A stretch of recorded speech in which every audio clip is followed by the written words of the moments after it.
آج مدارس کی عزت اور ان کے تحفظ کے لیے بھرپور انداز کے اندر انشاءاللہ آواز کو بھی اٹھاتے رہیں گے۔ حضرات گرامی قدر، سورہ المائدہ کے شروع میں اللہ تبارک و تعالی ارشاد فرماتے ہیں یا ایھا الذین آمنوا اوفوا بالعقود، کیا ایمان والو تمہیں وعدوں کو اچھے طریقے سے نبھانا چاہیے۔ جو وعدہ ہو جائے، جو ایگریمنٹ ہو جائے، اس کی پوری طرح پاسداری کرنی چاہیے۔ حضرات گرامی قدر، وعدے کو نبھانا یہ اہل ایمان کا شیوا ہے، اور وعدوں کو توڑنا یقیناً کسی بھی اعتبار سے کسی اچھے اخلاق والے آدمی کی نشانی نہیں ہے۔ حضرت رسول اللہ صلی اللہ علیہ وسلم نے اعلان فرما دیا لا ایمان لمن لا عہد لہ، اس شخص کا کوئی بھی ایمان نہیں ہے جو اپنے وعدے کی پاسداری نہیں کرتا۔ کئی لوگ وعدہ پورا کرنے کے لیے نہیں کرتے بلکہ وعدے کو ٹالنے کے لیے کرتے ہیں، اور یہ معاملہ خاص طور پہ دو مقامات کے اوپر کثرت سے دیکھنے کو ملتا ہے۔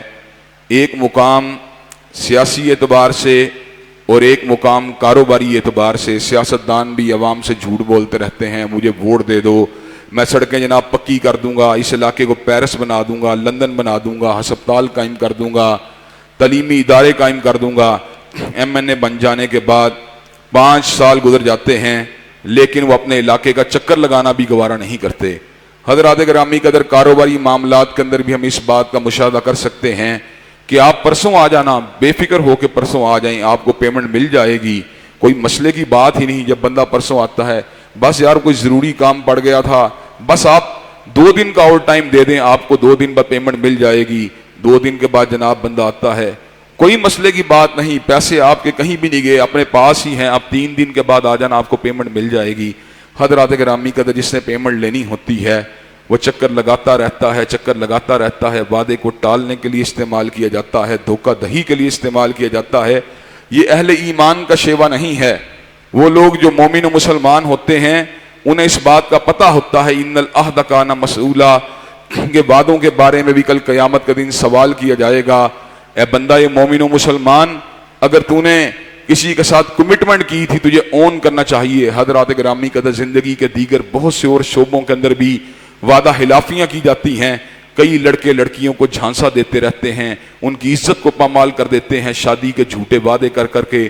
حضرات گرامی قدر، یہ ہمارے معاشرے کی انتہا درجے کی اخلاقی گراوٹ کی علامت ہے۔ ہمیں جو زبان سے لفظ نکل جائے اس کی پوری طرح پہرے داری کرنی چاہیے، اس کی چوکی داری کرنی چاہیے۔ زبان سے نکلی ہوئی بات سے بغیر وجہ کے مکر جانا نہ یہ مومن و مسلمان کا شیوا ہے، نہ یہ مرد کا شیوا ہے۔ مرد اور مومن و مسلمان وہ ہوتا ہے جو اپنے وعدے کے اوپر پوری طرح پہرے داری کرتا ہے، وعدے کو اپنے اوپر ایک ذمہ داری سمجھتا ہے، وعدے کو اپنا اس کا ایک پورا احساس سمجھتا ہے۔ حضرات گرامی قدر، آج کل تو لوگ لکھی ہوئی باتوں سے بھی مکر جاتے ہیں، لیکن ایک وقت وہ ہوتا تھا جب لوگوں کی زبان سے نکل جانے والے الفاظ ہی حجت و دلیل ہوا کرتے تھے۔ لوگوں کو پتہ ہوتا تھا فلاں شخص کاروباری طور پہ اتنا ایماندار اور دیانتدار آدمی ہے، اس نے اگر زبان دے دی ہے، آواز دے دی ہے، تو اس کے اندر خیانت کے کوئی بھی امکانات موجود نہیں۔ لیکن گردش دورہ کے ساتھ ساتھ جہاں اور بہت سی چیزوں کے اندر زوال آیا، انحطاط آیا، وہاں پر وعدے کو بھی ایک جو ہے مزاح بنا لیا گیا، اس کو بھی ایک معمولی بات سمجھا جانے لگا۔ حضرات گرامی قدر، ہم سب کو پوری توجہ کے ساتھ اس بات کو سمجھ جانا چاہیے کہ یہ اللہ کا حکم ہے اوفوا بالعقود، کہ ہمیں اپنی جو بھی ایگریمنٹس ہیں ان کو شدت کے ساتھ نبھانا چاہیے۔ پبلک سے کیے ہوئے ایگریمنٹس کو بھی، گھر والوں سے کیے ہوئے ایگریمنٹس کو بھی، دوست احباب سے کیے ہوئے ایگریمنٹس کو بھی، عوام سے کیے ہوئے ایگریمنٹس کو بھی پوری شد و مت کے ساتھ نبھانا چاہیے۔ حضرات گرامی قدر، اس صورت کے اندر اللہ تبارک و تعالیٰ نے اعلیٰ اخلاق والی بہت سی باتوں کا ذکر کیا، اور یہ بات بھی فرمائی کہ مومن و مسلمان کا شیوا یہ ہے وَتَعَاوَنُوا عَلَى الْبِرِّ وَالتَّقْوَىٰ وَلَا تَعَاوَنُوا عَلَى الْإِثْمِ وَالْعُدْوَانِ۔ اللہ حکم دیتے ہیں کہ نیکی اور بھلائی کے کاموں میں تعاون کیا کرو، اور گناہ اور نافرمانی کے کاموں میں تعاون نہ کیا کرو۔ حضرات گرامی قدر، آپ اگر اس بات کی گہرائی کے اندر غور کریں تو یہ پورے کا پورے دین اسلام کے اوپر ایک بہت بڑی جو ہے ایک زبردست قسم کی ایک آیت ہے، اور پورا کا پورا دین اسلام کا اخلاقی اصول جو ہے اس آیت کے اوپر استوار ہے۔ حضرات گرامی قدر، آج لوگ جو ہیں نیکی بدی کے کاموں کے اندر تعاون کی بات کو بالکل بھول چکے ہیں۔ برائی کے کام میں بھی تعاون کریں اگر یار کی بات ہے، اور نیکی کے کام کے اندر بھی رکاوٹیں کھڑی کریں گے اگر مخالف کی بات ہے۔ حضرات گرامی قدر، ایسا نہیں ہونا چاہیے۔ اگر مسجد بننی ہے تعاون کریں، اگر جوا خانہ بننا ہے تعاون نہ کریں، اگر مدرسہ بننا ہے تعاون کریں، اگر شراب خانہ بننا ہے تعاون نہ کریں، اگر جوئے کا اڈا بننا ہے تعاون نہ کریں، اگر کہبہانہ بننا ہے تعاون نہ کریں، تعلیمی ادارہ بننا ہے، ہسپتال بننا ہے تعاون کریں۔ حضرات گرامی قدر، جو لوگ سینسٹیو ہوتے ہیں، حساس ہوتے ہیں، وہ پوری گہرائی سے اس بات کو سمجھ جاتے ہیں کہ ہمیں نیکی کے کام میں تعاون کرنا ہے، برائی کے کام میں ہم معاون نہیں بن سکتے۔ حضرات گرامی قدر، آپ کو چھوٹی سی ایک مثال دوں گا۔ ایک ٹیکسی ڈرائیور ہے جو لوگوں سے سفر کے لیے پیسے وصول کرتا ہے۔ اگر ایک بندہ اسے کہتا ہے مجھے فلاں علاقے میں اپنے بھائی کے پاس ڈراپ کر دو، میرے دوست کے پاس ڈراپ کر دو، مسجد میں ڈراپ کر دو، بازار میں ڈراپ کر دو، ٹیکسی ڈرائیور کی آمدن جو ہے حلال ہے۔ لیکن اگر وہ یہ بات کہتا ہے مجھے جوا خانے کے اندر ڈراپ کر دو، مجھے شراب کی بھٹی کے اوپر ڈراپ کر دو، اب ٹیکسی ڈرائیور جو ہے پیسے اگرچہ وصول کر رہا ہے مزدوری کے، لیکن معاونت گناہ کے اندر کرنے کی وجہ سے اس کی آمدن جو ہے وہ حرام ہے۔ حضرات گرامی قدر، یورپ کے اندر کئی ٹیکسی ڈرائیور ہوتے ہیں، ان کو جناب والا مسافر نائٹ کلبوں کے اوپر جانے کا کرایہ دیتے ہیں۔ وہ کہتے ہیں یار ہمارا کیا مسئلہ ہے، ہم تو جناب نائٹ کلب کے اوپر چھوڑنے کے پیسے وصول کر رہے ہیں۔ حضرات گرامی قدر، یہ کوئی بات نہیں، کاروبار ہو، دیہڑی ہو، ہر کام کے اندر اس بات کو مدد رکھیے کہ آپ نے نیکی اور بھلائی کے کام میں تعاون کرنا ہے، آپ نے برائی اور نافرمانی کے کاموں میں کسی قسم کا کوئی بھی تعاون نہیں کرنا۔ حضرات گرامی قدر، اس صورت میں اللہ تبارک و تعالی نے دین کے مکمل ہونے کی بات کو بڑی ہی وضاحت سے بیان فرما دیا۔ اللہ تبارک و تعالی بیان فرماتے ہیں الیوم اکملت لکم دینکم واتممت علیکم نعمتی ورضیت لکم الاسلام دینا۔ آج کے دن ہم نے دین کو مکمل کر دیا، نعمتوں کو تمام کر دیا اور تمہارے لیے اسلام کو بطور دین پسند فرما لیا۔ حضرات گرامی قدر، یہ آیت اتری 1400 برس قبل اتری، 1400 برس قبل حضرت رسول اللہ کے ہین حیات ہی دین مکمل ہو گیا تھا۔ حضرت رسول اللہ کے دنیا سے چلے جانے کے بعد اب کسی کی بات دین کے اندر اضافے کا سبب نہیں بن سکتی۔ حضرات گرامی قدر، علماء کے اجتہادات ہوں یا علماء کی آراء ہوں، اجتہادی معاملات کے اندر وہ رہنمائی کے لیے کردار ادا کر سکتی ہیں، لیکن اجتہادات کو بھی شریعت کے برابر حیثیت حاصل نہیں۔ میرے اجتہاد سے کوئی دوسرا عالم اختلاف کر سکتا ہے، کسی دوسرے عالم کے اجتہاد سے میں اختلاف کر سکتا ہوں، لیکن جہاں اللہ کی بات ہوگی، جہاں رسول اللہ کی بات ہوگی، اس سے اختلاف کی کوئی بھی گنجائش موجود نہیں ہے۔ اجتہاد کہاں ہوتا ہے؟ اجتہاد وہاں پہ ہوتا ہے جہاں پہ نصوص کے معاملات بظاہر مکمل ہو چکے ہوتے ہیں، ان کے اطلاق کی بات ہوتی ہے، مسئلہ جدید ہوتا ہے، سابقہ اس کی نظیر شریعت کے اندر موجود نہیں ہوتی، لیکن سابقہ شریعت کی نصوص کو مد نظر رکھ کے اس مسئلے کو حل کرنے کی کوشش کی جاتی ہے۔ نیا پیش آمدہ مسئلہ جس کے اوپر کوئی حتمی رائے کتاب و سنت کی موجود نہ ہو، اس معاملے کے اندر تو اجتہاد کی گنجائش موجود ہے، لیکن پردے داری کے معاملے کو اللہ نے طے کر دیا، سود کی حرمت کو اللہ نے طے کر دیا، شراب کی حرمت کو اللہ نے طے کر دیا، داڑھی کی مقدار کو حضرت رسول اللہ نے طے فرما دیا کہ داڑھیوں کو چھوڑ دو۔ حضرات گرامی قدر، آلات موسیقی کو حضرت رسول اللہ نے حرام قرار دے دیا، پردے داری کو اللہ رسول نے واجب کر دیا۔ حضرات گرامی قدر، اب کوئی بندہ اگر اٹھتا ہے، کوئی جاہل قسم کا بندہ اٹھتا ہے، کہتا ہے اسلام میں اب اجتہاد کی ضرورت ہے، وہ بے وقوف آدمی، دین مکمل ہو چکا ہے، تجھے کس نے یہ پٹی پڑھائی ہے کہ اب اسلام کے اندر اجتہاد ہونا چاہیے؟ حضرات گرامی قدر، اسلام میں اجتہادات کے معاملات کے اندر بھی اس بات کو مدد رکھنے کی ضرورت ہے۔ دین مکمل ہے، قرآن مکمل ہے، حضرت رسول اللہ کا فرمان مکمل ہے، لیکن نئے معاملات کے اندر اجتہاد ہوگا، اور اجتہاد صحیح بھی ہو سکتا ہے، درست بھی ہو سکتا ہے۔ اگر نیت نیک ہوگی، درست اجتہاد ہوگا، دو نیکیاں ملیں گی۔ اگر نیت نیک ہوگی، اجتہاد میں غلطی ہوگی، تو ایسی صورت کے اندر ایک نیکی ملے گی۔ حضرات گرامی قدر، میں آپ کے سامنے اس بات کو رکھ دینا چاہتا ہوں، دین 1400 سال پہلے مکمل ہو گیا، اب دین کے اندر کسی اضافے کی کوئی گنجائش موجود نہیں۔ جہاں تک تعلق ہے سابقہ دیان کی بات کا، مسیحیت کا، یہودیت کا، اسی طرح ہندو مذہب کا، اسی طرح پارسی مجوسی مذہب کا، حضرات گرامی قدر، ان سے وابستہ لوگوں کو کچھ نہ کچھ حقوق جو ہیں ان کے جو بنتے ہیں، اسلام ان کو ڈیلیور کرنے کے لیے تیار ہے، لیکن حقوق کی آڑ کے اندر اسلام کے پر شبہون مارا جائے اور ایک نئے مذہب کو تشکیل کرنے کی بات کی جائے، اور یہ بات کی جائے کہ مرزائیت بھی دین اسلام ہے، بہائیت بھی دین اسلام ہے، بابیت بھی دین اسلام ہے۔ حضرات گرامی قدر، ہم اس بات کو کبھی بھی قبول نہیں کر سکتے۔ ہم خان صاحب کو بھی اس بات کی وارننگ دینا چاہتے ہیں، خان صاحب آپ اپنی اوقات میں رہیے، اپنی ڈومین میں رہیے، اپنی حدود میں رہیے۔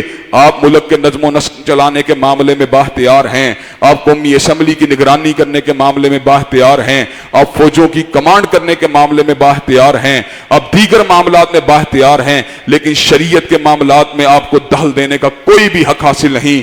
آپ آج قادیانیوں کو اقلیتی ممبر مان کے سوسائٹی کا ان کو حقوق دینے کی بات کر رہے ہیں، اور ربوہ ٹائمز والے سرخی لگا رہے ہیں کہ احمدی مسلمانوں کو جناب والا منارٹی کے رائٹس ملنے جا رہے ہیں۔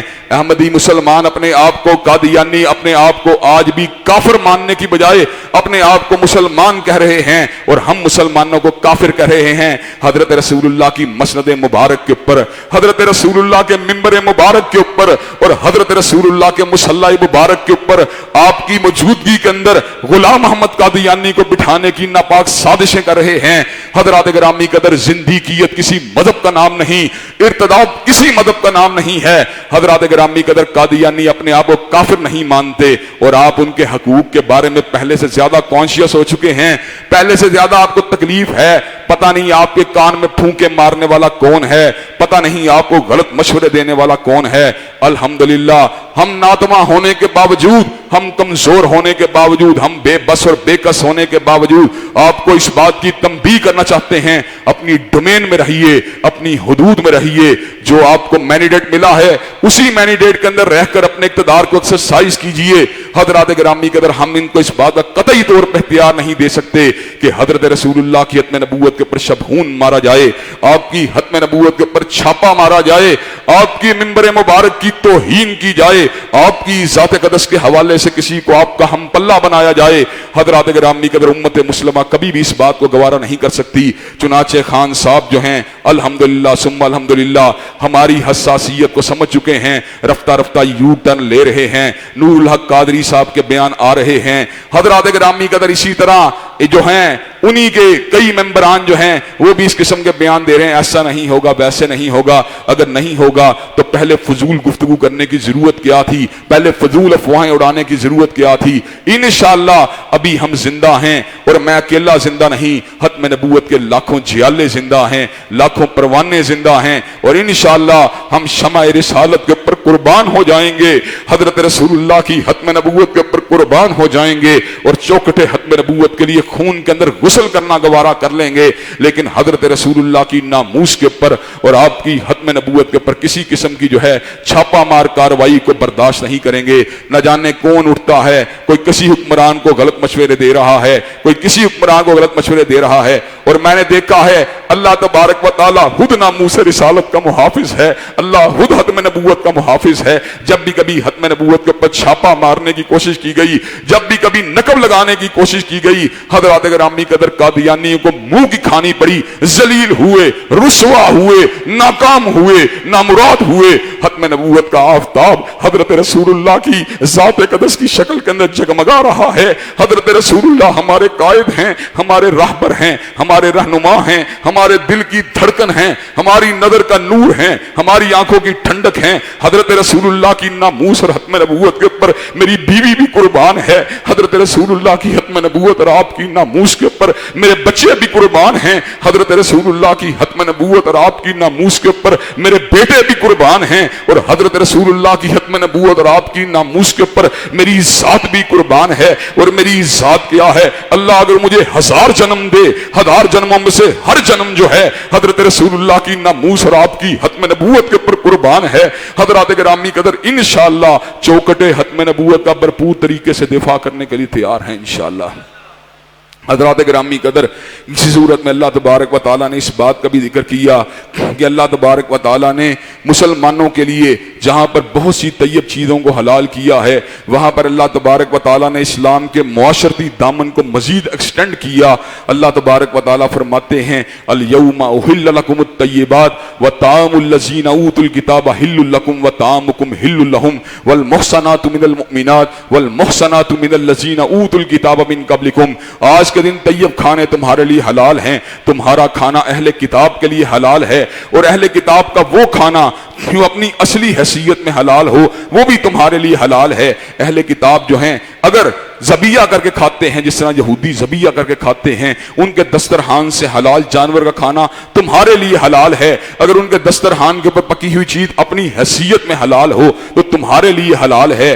حضرات گرامی قدر، اسی طرح اہل کتاب کی پاک دامن عورتیں جو عیسائی اور یہودی ہوں اور ابھی مسلمان نہ ہوئی ہوں لیکن ان کے کردار کے اندر سکم نہ ہو, وہ زانیہ نہ ہو, وہ بد کردارہ نہ ہو, وہ فاحشہ نہ ہو, اس کے ساتھ شادی کرنا حلال ہے. حضرات گرامی قدر, اللہ تعالیٰ نے اس بات کو ایکسٹینڈ پتہ کیوں کیا؟ وہ عورت جو بد کردارہ نہیں ہوگی, وہ عورت جو فاحشہ نہیں ہوگی, وہ عورت جو پاک دامن ہوگی, یہودیت اور عیسائیت پہ کاربند ہوگی, اس کی فطرت سلیمہ اس کو اس بات کے اوپر مجبور کرے گی وہ راہ حق کی متلاشی بن جائے, وہ راہ حق کو تلاش کرنے والی بن جائے. ابامل مومن و مسلمان کے ساتھ رفاقت کو اختیار کرنے کی وجہ سے کبھی امکانات پیدا ہو جائیں گے وہ کافر عورت انشاءاللہ مسلمان ہو جائے. حضرات گرامی قدر, لیکن آج کل لوگ جس طرح کی انگریز عورتوں سے شادی کرتے ہیں, یار وہ کلب ڈانسر کے ساتھ شادی کر لی ہے, یار وہ رقاصہ کے ساتھ شادی کر لی ہے, یہ شادیاں ناجائز ہیں. اس بات کے اوپر انتہائی جو ہے بھرپور طریقے سے فوکس کرنے کی ضرورت ہے کہ اہل کتاب کی اس عورت سے شادی کرنی ہے جو پاک دامن ہو, جو زانیہ ہو, جو بد کردارہ ہو, اس کے ساتھ شادی کرنے کی کوئی گنجائش موجود نہیں ہے. حضرات گرامی قدر, اہل کتاب کی عورتوں کے علاوہ آپ دیگر مشرکہ عورتوں کے ساتھ, ہندو عورتوں کے ساتھ, بدھ مذہب کی عورتوں کے ساتھ شادی نہیں کر سکتے. لیکن جہاں تک تعلق ہے مومنہ عورت کی بات کا, جہاں تک تعلق ہے نیکوکار عورت کی بات کا, وَلَأَمَةٌ مُؤْمِنَةٌ خَيْرٌ مِّن مُشْرِكَةٍ وَلَوْ أَعْجَبَتْكُمْ, کہ مومنہ عورت جو ہے وہ ہر اعتبار سے مشرکہ عورت سے بہتر ہے. وَلَوْ أَعْجَبَتْكُمْ, چاہے مشرکہ عورت خوبصورت زیادہ بھی کیوں نہ ہو, چاہے اس کے اندر بظاہر کئی حسن والی باتیں, چام والی باتیں زیادہ بھی کیوں نہ ہوں. وَلَأَمَةٌ مُؤْمِنَةٌ خَيْرٌ مِّن مُشْرِكَةٍ وَلَوْ أَعْجَبَتْكُمْ, تمہارے لیے مومنہ عورت بہتر ہے مشرکہ عورت کے مقابلے میں, چاہے تمہیں مشرکہ عورت زیادہ بھی اپیل کرنے والی کیوں نہ ہو. چنانچہ حضرات گرامی قدر, نکاح کے موقع کے پر مومن اور مسلمان عورت کو پریفر کرنا چاہیے. اور اگر خدشہ ہو کہ اس کافر عورت سے شادی کرنے کی وجہ سے, اس اہل کتاب کی عورت سے شادی کرنے کی وجہ سے میرا ایمان جو ہے میرے ہاتھ سے نکل جائے گا, میرے ایمان کو خطرہ لاحق ہو جائے گا, اور اللہ نہ کرے میں ایمان کی نعمت و دولت سے محروم ہو جاؤں گا, پھر یہ شادی بالکل بھی نہیں کرنی چاہیے. وَمَن يَكْفُرْ بِالْإِيمَانِ فَقَدْ حَبِطَ عَمَلُهُ وَهُوَ فِي الْآخِرَةِ مِنَ الْخَاسِرِينَ, جو ایمان کے بعد کفر کرے گا اس کے سارے اعمال برباد ہو جائیں گے اور وہ آخرت کا گھاٹا اس کا مقدر بن جائے گا. اس کا مطلب یہ ہے کہ کتاب کی عورتوں سے شادی کرنا جائز ہے, اس شرط کے ساتھ کہ تو دعوت دینے والا ہو اور عورت جو ہے سلیم الطبع ہو. اور اگر تجھے شک ہو کہ تو اپنے ایمان کو گنوا بیٹھے گا تو پھر ایسا رسک لینے کی کوئی بھی ضرورت نہیں, پھر راستہ تیرا سیدھا ہونا چاہیے. وَلَا أَمَةٌ مُؤْمِنَةٌ خَيْرٌ مِّن مُشْرِكَةٍ وَلَوْ أَعْجَبَتْكُمْ, تو ایسی صورت کے اندر پھر تجھے مومنہ اور مسلمان عورت ہی کے ساتھ شادی کرنی چاہیے. حضرات گرامی قدر, عورت سے 4 بنیادوں کے اوپر شادی کی جاتی ہے, اس کے حسب کی وجہ سے, حضرات گرامی قدر اس کے مال کی وجہ سے, اس کے جمال کی وجہ سے اور اس کے دین کی وجہ سے. حضرت رسول اللہ نے اس امر کا اعلان فرما دیا کہ تو نے دین کے ساتھ کامیابی کو حاصل کرنا ہے, حسن مل جائے دین کے ساتھ پلس پوائنٹ ہے, مال مل جائے دین کے ساتھ پلس پوائنٹ ہے, حسب اور نسب مل جائے دین کے ساتھ پلس پوائنٹ ہے. لیکن حسب حالی ملے, نسب حالی ملے, مال حالی ملے, جمال حالی ملے, دین سے محرومی ہو, تو پھر سوچنے کی ضرورت ہے کہ تیری چوائس جو ہے اس کے اوپر دوبارہ تجھے غور و فکر کرنے کی ضرورت ہے. حضرات گرامی قدر, اس صورت میں اللہ تبارک و تعالیٰ نے اس بات کا بھی ذکر کیا, لَقَدْ كَفَرَ الَّذِينَ قَالُوا إِنَّ اللَّهُ هُوَ الْمَسِيحُ ابْنُ مریم, وہ لوگ کافر ہوئے جنہوں نے الفاظ کہے کہ حضرت عیسیٰ علیہ السلام اللہ ہیں. اللہ تبارک و تعالیٰ نے اس بات کا ذکر کیا, اگر اللہ تبارک و تعالیٰ سیدہ مریم کو اور سیدنا عیسیٰ علیہ السلام کو اگر جو ہے ان کے پر وفات کو یا ان کی روحوں کو قبض کرنے کا فیصلہ کر لے, تو کون ہے جو اللہ تبارک و تعالیٰ کے اس فیصلے کے راستے میں حائل ہو سکے. گویا کہ اللہ نے یہ بات سمجھائی کہ عیسیٰ میرا بندہ ہے, میرا رسول ہے, میرا تابعدار ہے. تم ہاں حضرت عیسیٰ علیہ السلام کے مقام کو بڑھانے چڑھانے کی بات کرتے ہو. اور اگلے پوائنٹ کو پہلے بیان کر دیتا ہوں, اسی صورت میں اللہ تعالیٰ نے یہ بات کہی کہ جب قیامت کا دن آئے گا اللہ تبارک و تعالیٰ اتمام حجت کے لیے سیدنا مسیح ابن مریم کو بلائیں گے اور یہ بات کہیں گے, انت قلت للناس اتخذونی و امی الہین من دون اللہ, اے عیسیٰ کہ آپ نے لوگوں کو یہ بات کہی تھی مجھے اور میری ماں کو اللہ کو چھوڑ کے معبود بنا لیا جائے. اللہ اکبر, سیدنا عیسیٰ علیہ السلام کیسا جواب دیں گے؟ سونے لال و یاقوت کے پانی سے لکھنے کے قابل ہے سیدنا مسیح ابن مریم کا جواب۔ سیدنا عیسیٰ کہیں گے سبحانک ما یکون لی ان اقول ما لیس لی بحق، اللہ تیری ذات پاک ہے اس بات سے کہ تیرے ساتھ شراکت کی جائے، ما یکون لی ان اقول ما لیس لی بحق، میں ایسی بات بلا کیسے کر سکتا ہوں جس کو کہنے کا مجھے کوئی بھی حق نہیں۔ اللہ تبارک و تعالی اگر میں نے ایسی بات کہی ہو، تجھے اچھی طرح پتا ہے اللہ تعالیٰ تو میرے نفس کی بات کو جانتا ہے، لیکن تیرے پاس کیا ہے مجھے اس بات کا علم نہیں ہے۔ حضرات گرامی قدر، سیدنا عیسیٰ کی دعوت کیا تھی؟ سیدنا عیسیٰ کا پیغام کیا تھا؟ سیدنا عیسیٰ علیہ السلام نے بنی اسرائیل کے لوگوں کو مخاطب ہو کر اس امر عظیم کا اعلان فرما دیا، اس امر جلیل کا اعلان فرما دیا، اس امر حقیقی کا اعلان فرما دیا، انہو من یشرک باللہ فقد حرم اللہ علیہ الجنہ وماواہ النار، جس نے اللہ کی ذات کا شرک کیا اللہ نے اس کے اوپر جہنم کو واجب کر دیا اور جنت کے باغات کو اس کے اوپر حرام کر دیا۔ سیدنا عیسیٰ علیہ السلام رب کے رسول تھے، ان کی ماں سچی عورت تھی، مل مسیح ابن مریم الا رسول قد خلت من قبلہ الرسل وامہ صدیقہ کانا یاکلان الطعام، دونوں کھانا کھایا کرتے تھے۔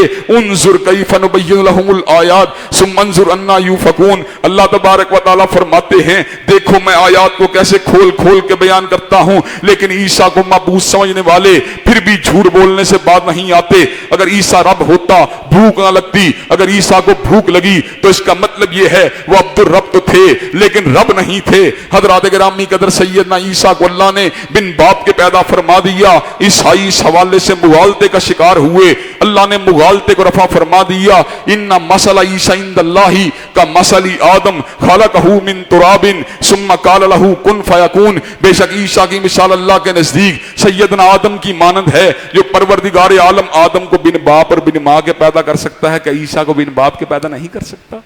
حضرات گرامی قدر، اللہ تبارک و تعالیٰ کے لیے کسی کو کسی بھی انداز کے اندر پیدا کرنا کچھ بھی مشکل نہیں۔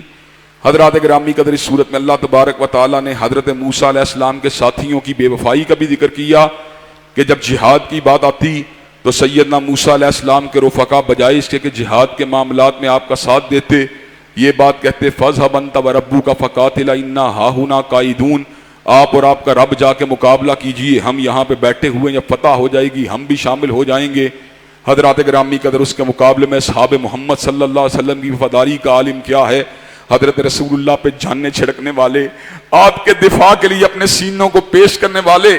اور کبھی کبھار مجھے حضرت علامہ شہید کی وہ بات یاد آ جاتی ہے جو آپ نے صحابہ کے دفاع میں اور حضرت رسول اللہ کے دفاع میں کئی مرتبہ بات کرتے کرتے آپ رکت کے اندر ڈوب جایا کرتے تھے۔ ایک مرتبہ آپ نے سیدنا طلحہ کے واقعے کو بیان کیا کہ غزوہ احد میں سیدنا طلحہ نے حضرت رسول اللہ کے دفاع کے لیے اپنے دست مبارک کو، اپنے بازو مبارک کو حضور علیہ السلام کے سامنے فرما دیا، تیر لگتے رہے، لیکن طلحہ کو پتا تھا کہ میرے بازو جو ہیں اس کی دفاع کے لیے اس وقت میں نے تانے ہوئے ہیں، جس کا دفاع کرنا کائنات کی سب سے قیمتی چیز کا دفاع کرنا ہے۔ حضرات گرامی قدر، پھر حضرت شہید جذب کے ساتھ فرماتے تھے ہم اپنے سینوں کو اسی طرح حضرت رسول اللہ کی ناموس کے دفاع کے لیے تانیں گے جس طرح طلحہ نے میدان احد کے اندر اپنے بازو مبارک کو حضرت رسول اللہ کے دفاع کے لیے تانا تھا۔ حضرات گرامی قدر، اصحاب محمد صلی اللہ علیہ وسلم حضرت رسول اللہ کے پر اپنی جانوں کو نشاور کرنے والے، آپ کی عزت، آپ کی ناموس اور آپ کے وجود اقدس کے دفاع کے لیے تن من دھن کی قربانیاں دینے والے اصحاب محمد صلی اللہ علیہ وسلم حضرت رسول اللہ کے وجود سے نکلنے والے، آپ کے وجود سے دوران وضو گرنے والے پانی کے قطروں کو اپنے وجود اطہر، اپنے وجودوں کے پر مل لینے والے حضرات گرامی قدر صحابہ کرام رضوان اللہ مجمعین حضرت رسول اللہ کی محبت میں تڑپ جانے والے، آپ کے دفاع کے اندر بے تاب رہنے والے، آپ کی عقیدت کے اندر تڑپ جانے والے حضرات گرامی قدر، آپ کی ناموس کے اوپر حملہ کرنے والوں کی گردنیں کاٹنے کا جذبہ رکھنے والے، آپ کی ختم نبوت کے دفاع کے لیے اپنے آپ کو جو تھی قربانیوں کی راستوں کے پر چلانے والے حضرات گرامی قدر، اور اس کے مد مقابل اللہ تبارک و تعالیٰ پھر ان کے ساتھ کیسا معاملہ فرماتا تھا؟ عبداللہ ابن عتیق نے ابو رافع یہودی کو قتل کیا، واپس آتے ہوئے قلعے سے جس وقت چھلانگ لگائی، اندازے کی غلطی کی وجہ پنڈلی مبارک کی ہڈی ٹوٹ گئی، حضرت رسول اللہ کے پاس تشریف لائے، حضرت رسول اللہ نے پنڈلی مبارک کے پر اپنے دستے مبارک کو پھیرا، اس وقت عبداللہ ابن عتیق نے اس بات کو محسوس کیا گویا کہ ہڈی کے اوپر ضرب کبھی لگی ہی نہیں تھی۔ حضرات گرامی قدر، حضرت رسول اللہ صلی اللہ علیہ وسلم کے دفاع کے لیے صحابہ کرام رضوان اللہ علیہ مجمعین نے جس قسم کی زندگیوں کو گزارا، وہ زندگیاں آج ہمارے لیے حجت ہیں، ہمارے لیے نمونہ ہیں۔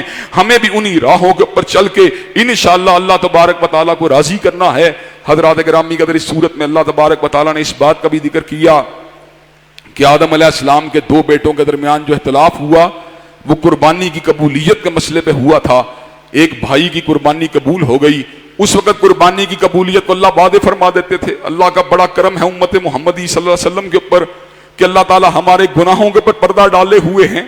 اگر ہماری قربانیاں، ہمارے اعمال لوگوں کے سامنے آ جائیں تو میرا خیال ہے ہمارے اعمال میں جتنی کھوٹ ہے، جتنی ناپختگی ہے، جتنا دکھلاوا ہے، شاید ہی کوئی عمل اللہ کی بارگاہ میں پہنچنے والا ہو۔ لیکن حضرات گرامی اللہ نے پردہ ڈالا ہوا ہے، توبہ کی گنجائش رکھی ہوئی ہے، پلٹنے کی گنجائش رکھی ہوئی ہے، ایک شرم اور ایک وقار جو ہے اس کو برقرار رکھا ہوا ہے۔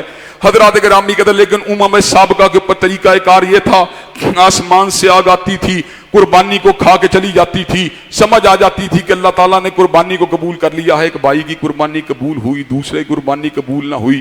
جس کی قربانی قبول ہوئی وہ کہنے لگا میں تجھے قتل کروں گا، جس کی قربانی قبول نہ ہوئی، قربانی جس کی قبول، اس کو کہنے لگا تجھے قتل کروں گا۔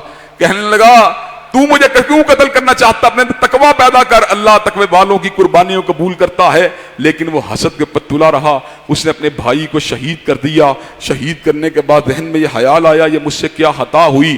حضرات گرامی کہ اللہ تعالیٰ نے اپنے بھائی کی میت کی تدفین کے لیے کوے کو بھیجا، جس نے زمین کو کھودا اور دوسرے کوے کو دفن کر دیا۔ بات سمجھ میں آ گئی اپنے بھائی کی تدفین کا طریقہ کار کیا ہے، لیکن اللہ تعالیٰ کو قابیل کی یہ غلطی اتنی ناپسند آئی، آئندہ کے بعد جو بھی قتل کرے گا، جہاں پہ اس کا قاتل کو اس کے قتل کا گناہ ملے گا، وہاں پر قابیل کے نامہ یا مال کے اندر بھی اس گناہ کو ڈالا جائے گا۔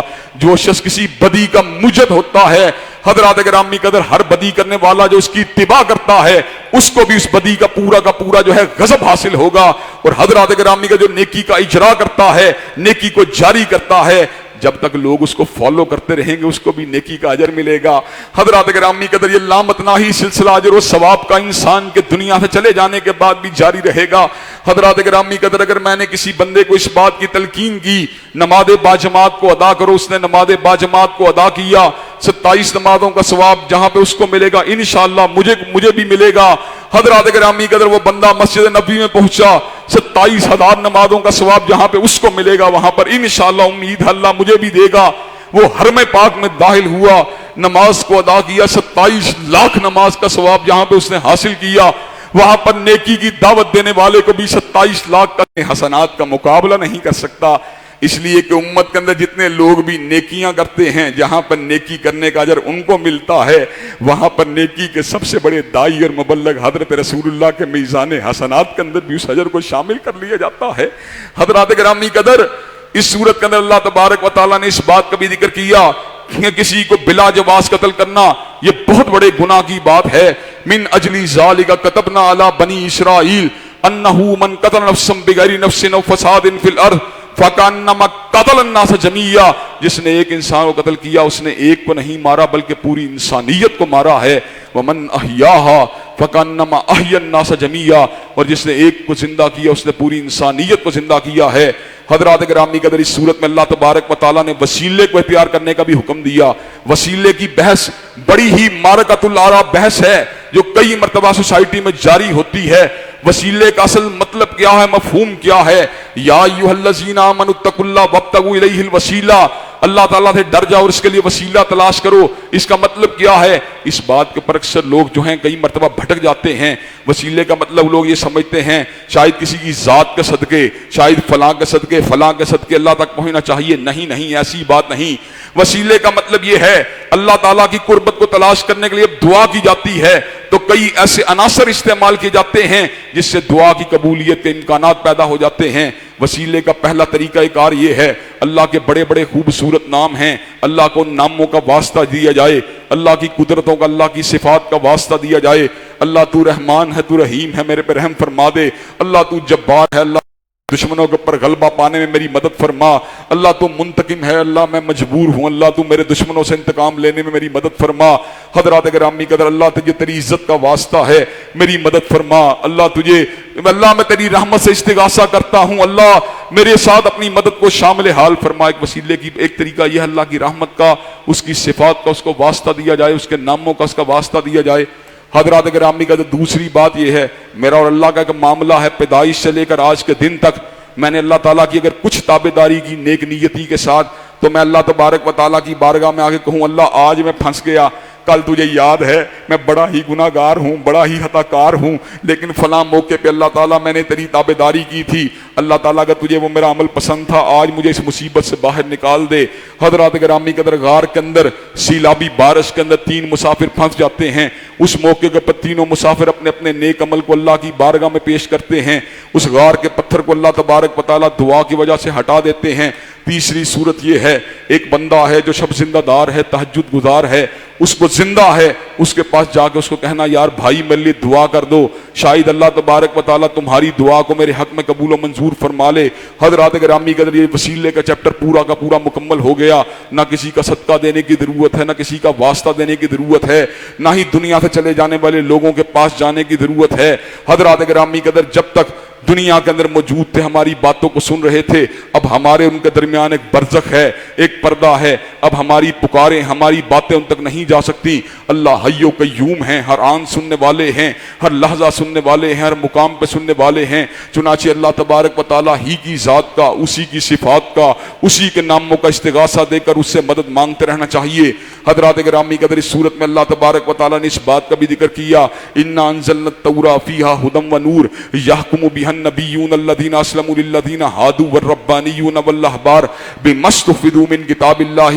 اللہ نے توریت کو نازل کیا جس میں نورانیت بھی تھی، ہدایت بھی تھی۔ اس توریت کے ذریعے علماء بنی اسرائیل بھی اور انبیاء بنی اسرائیل بھی لوگوں کے درمیان فیصلہ کرتے رہے، لیکن ان کی حفاظت بھی علماء کے ذمے تھی۔ جس کی حفاظت علماء کے ذمے تھی، ان کے متون بھی بدل گئے، عبارتیں بھی بدل گئیں، لیکن جب کلام اللہ کی باری آئی، اللہ نے اس امر کا اعلان فرما دیا، انا نحن نزلنا الذکر وانا لہ لحافظون، بے شک میں نے ذکر کو نازل کیا اور میں ہی اس کی حفاظت کرنے والا ہوں۔ حضرات گرامی قدر، حفاظت کے 2 طریقے، ایک کتابت ہے اور عام طریقہ یہی تھا، لیکن قرآن مجید کے لیے دوسرا طریقہ بھی اللہ نے جو تھا اس کو منظم فرما دیا، بل ہوا آیات بینات فی صدور الذین اوتوا العلم۔ اللہ تعالیٰ نے اس کتاب کی نشانیوں کو اہل علم کے سینوں کے اندر تحریر فرما دیا۔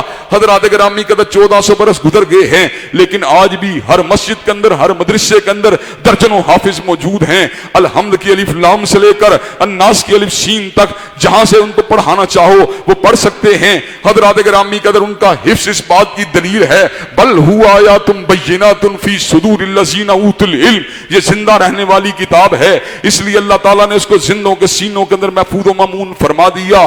حضرات گرامی قدر، اس صورت میں اللہ نے اس بات کا بھی ذکر فرما دیا، یا ایھا الرسول بلغ ما انزل الیک من ربک وان لم تفعل فما بلغت رسالتہ، اے حبیب جو آپ کے اوپر نازل کیا گیا آپ لوگوں کو کھل کے بیان فرما دیجئے۔ حضرات گرامی قدر، حضور کے اوپر جو کچھ بھی اترا آپ نے کھل کو لوگوں تک پہنچا دیا۔ اب اگر کوئی بندہ حضرت رسول اللہ کے بارے میں یہ گمان رکھے، نعوذ باللہ من ذالک ثم نعوذ باللہ من ذالک ثم نعوذ باللہ من ذالک، کہ آپ نے دین کا کچھ حصہ چھپا لیا، کچھ حصہ لوگوں تک منتقل نہیں کیا، جیسے ہمارے بعض صوفی دوست کہتے ہیں ہم نے علم کو حاصل کیا، کتابوں سے حاصل نہیں کیا، ہم کہاں سے حاصل کیا، ہم نے علم کو حاصل کیا، کتاب و سنت سے حاصل نہیں کیا، سینوں سے حاصل کیا، ہم نے علم کو حاصل کیا، کتاب و سنت کے اور آثار سے حاصل نہیں کیا، بلکہ فلاں مرشد سے حاصل کیا، فلاں مخدوم سے حاصل کیا۔ حضرات گرامی قدر، ہم پورے ادب کے ساتھ، پورے احترام کے ساتھ ان کی اس بات کو قبول کرنے کے پر اس لیے تیار نہیں ہیں۔ حضرت رسول اللہ نے کسی ایک آیت کو نہیں چھپایا، کسی ایک لفظ کو نہیں چھپایا، کسی ایک حرف کو نہیں چھپایا، آپ نے ہدایت کے راستوں کو کھول کھول کے لوگوں کے سامنے بیان فرما دیا۔ حضرات گرامی قدر، دین اٹل ہے، قطعی ہے، واضح ہے، وہ کسی نہ کسی طریقے سے، کسی نہ کسی چین سے اس کی تمام روشن کرنیں آج ہم تک پہنچ چکی ہیں. ہم کسی بھی ایسے طریقے کو سنت نبوی شریف کے مقابلے میں حجت و دلیل نہیں مان سکتے جس کی دلیل کتاب و سنت کے اندر موجود نہیں ہے. ہاں ہمیں کچھ بھی سمجھتے رہو لیکن دلیل اگر ہے یا کتاب اللہ ہے یا سنت نبوی شریف ہے, اس لیے کہ حضرت رسول اللہ نے پورے کے پورے دین کو ہم تک پہنچا دیا ہے. حضرات گرامی قدر, اس صورت کے اندر اللہ تعالیٰ نے اس بات کو بھی بیان فرما دیا کہ اہل کتاب کے وہ لوگ جو علماء ہوتے ہیں, جو وحی کی حقیقت کو سمجھتے ہیں, جب ان کے سامنے کلام اللہ کی آیات کو پڑھا جاتا ہے تو معرفت حق کی وجہ سے, حق کی پہچان جانے کی وجہ سے ان کی آنکھوں سے آنسو جاری ہو جاتے ہیں.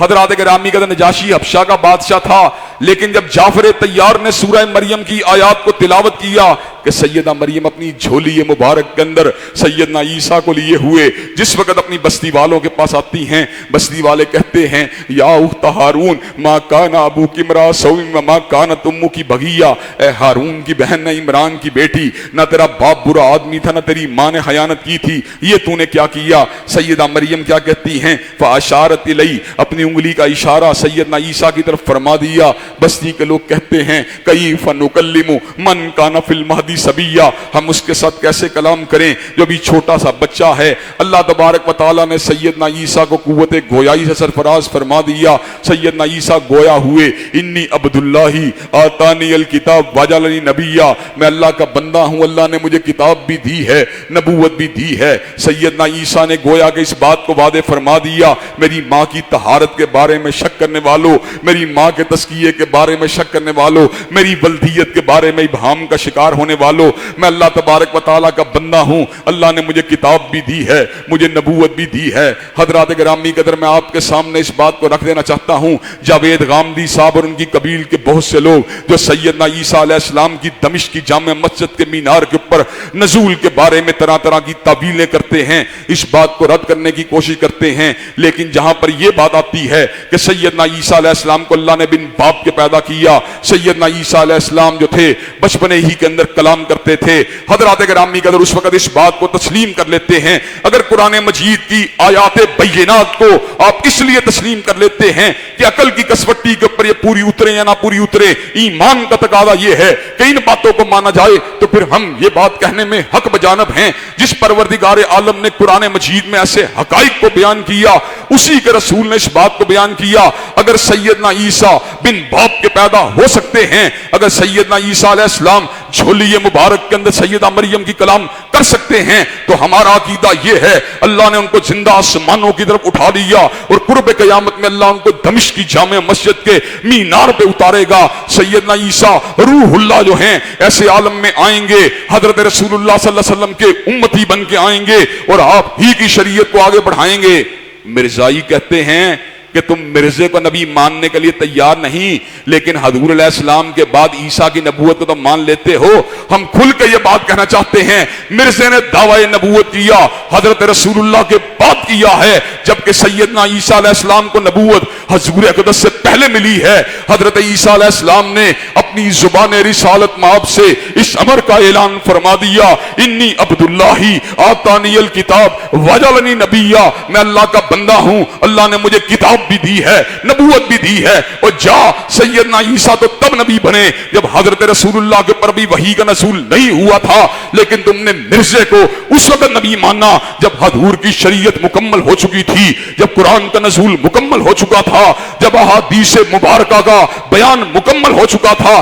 جاؤ, ہم اس بات کا اعلان کر دینا چاہتے ہیں, حضرت آدم صفی اللہ سے لے کر حضرت رسول اللہ تک ہر رسول کو مانتے ہیں, ہر نبی کو مانتے ہیں, ہر صاحب الہام کو مانتے ہیں, ہر ناطق وحی کو مانتے ہیں, لیکن حضور کے بعد کسی جھوٹے کو نہیں مانتے, مسلمہ کذاب کو نہیں مانتے, اسود انسی کو نہیں مانتے, سجاح کو نہیں مانتے, راشد الخلیفہ کو نہیں مانتے, علی جا محمد کو نہیں مانتے, حسین علی مازن دانی کو نہیں مانتے, علی محمد باپ کو نہیں مانتے, یوسف کذاب کو نہیں مانتے, احمد عیسیٰ کو نہیں مانتے, غلام محمد قادیانی کو نہیں مانتے.